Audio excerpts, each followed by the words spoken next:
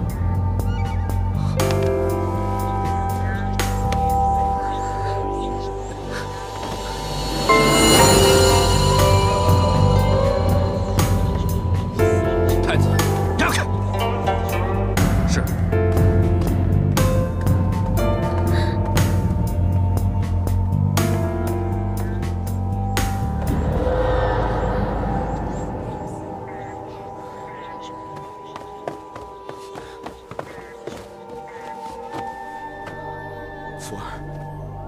福儿，福儿，你还杵着干什么？去叫御医。是。福儿，你千万不能有事。福儿，仅仅有实力者，他不能折服佛所设，非人所护。公主，蓉儿她回来了。蓉儿，公主，蓉儿活着回来了。回来就好，回来就好，回来就好。你们赶紧去请御医过来，准备衣衫饭菜，待会儿给蓉儿沐浴用膳。是。蓉儿，赶快起来，我们要先谢谢菩萨。起来。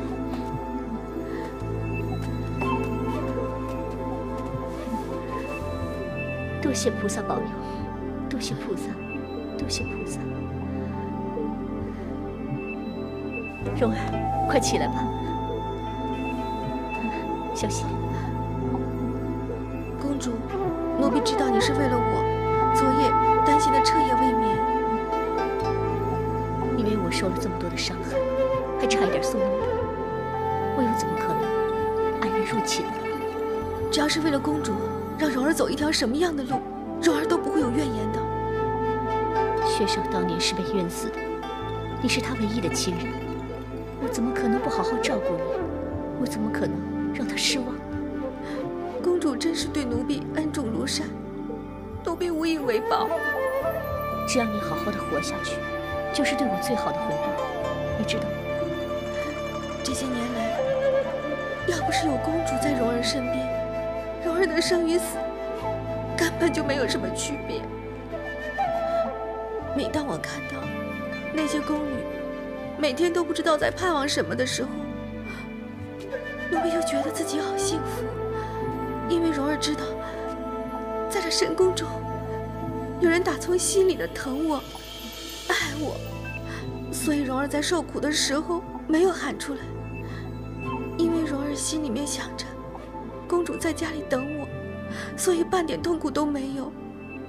最重要的是，蓉儿知道有人希望奴婢叫苦连天的来伤害公主，所以奴婢更不会喊出来，因为奴婢要为公主争一口气。好，不愧是本公主的人。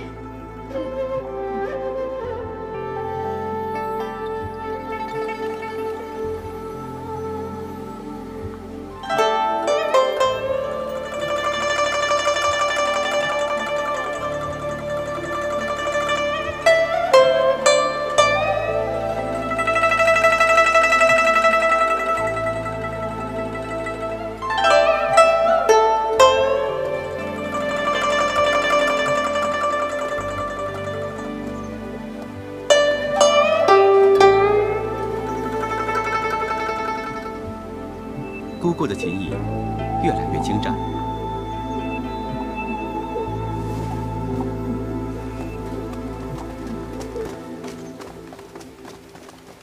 早晚常伴金灯，除了敲经念佛，就是弹琴自娱，孰能生巧罢了。侄儿着实佩服姑姑，在宫里面风起云涌的时候，遁迹空门。可惜，想要远离俗世，亦是身不由己。这次请太子来，就是要亲自感谢太子救了蓉儿一命。姑姑言重了，应该是我要谢谢姑姑才是，能够让我拯救无辜。假如没有及时救人，充俊定会非常自责。皇后竟然草菅人命，滥杀无辜，着实可恨。太子息怒，皇后虽然过分，但已经是过去的事了。不不要再挑起无谓的风波。或许是姑姑近日潜心念佛，所以凡事都宽大胸怀。但凡尘终究是凡尘，你不打老虎，老虎就不吃你吗？虎毒不食子，最毒妇人心。可惜皇后从来就没有视我为儿子。太子千万不要轻举妄动。这宫中遍布皇后眼线，万一给她找到借口，有可能就变成羊入虎口了。难不成只能这样纵虎为恶，任他在宫中横行霸道吗？力敌不如智取。你纵有一身勇猛，也无法凭赤手空拳把老虎打死。姑姑所言甚是，可有什么办法？我老了，脑袋想多了就会头痛。太子才德兼备，自会想到办法。不过无论如何，我也是信任的。太子只要用得着我的时候，我定会帮忙。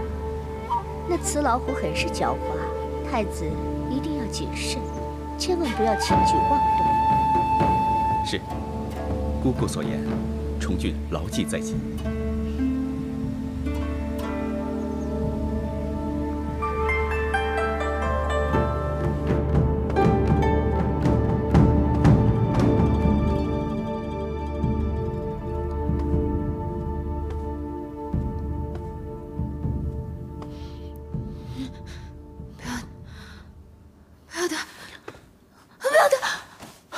福儿，别怕，你别怕，没事，你醒了。太子，别怕，福儿。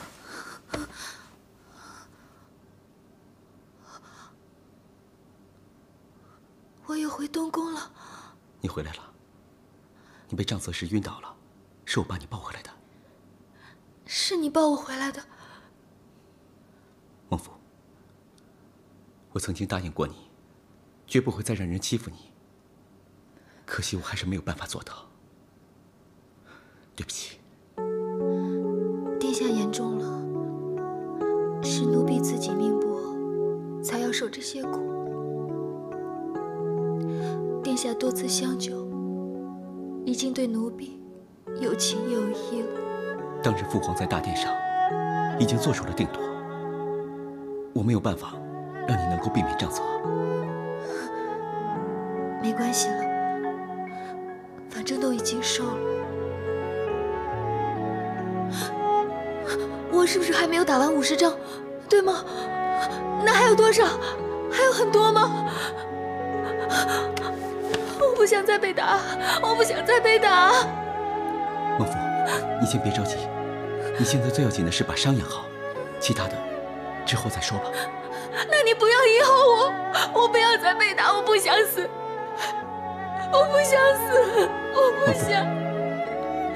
你别担心，我一定会帮你想办法的。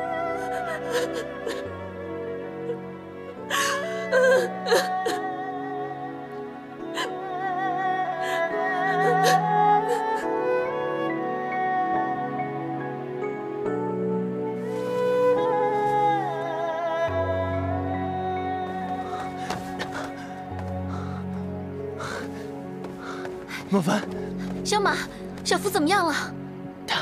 我刚才去东宫打听过了，经过御医诊断，孟福已经醒过来了，伤势好了很多。那我就放心了。小马，我想去看看他。哎呀，那是太子寝宫，不是什么人说进就进的，你又不是不知道。从小到大，我爹跟我都没有责罚过他。虽然我们在宫里是低下的婢女，但小福他处事一向圆滑，善解人意，也曾未受到过主子的责罚。这次要让他受杖责之刑，这样的苦他怎么受得了啊？还说呢，那天孟福在刑场上只受了39杖，就被太子给带走了。听我们家鲁公公说，还有11杖需要追究呢。你说孟福才刚醒过来，就又要打，他能受得了吗？哎，这该怎么办呢？我们这些做下人的，生与死，都只是主子的一句话。又有谁会来管我们的死活？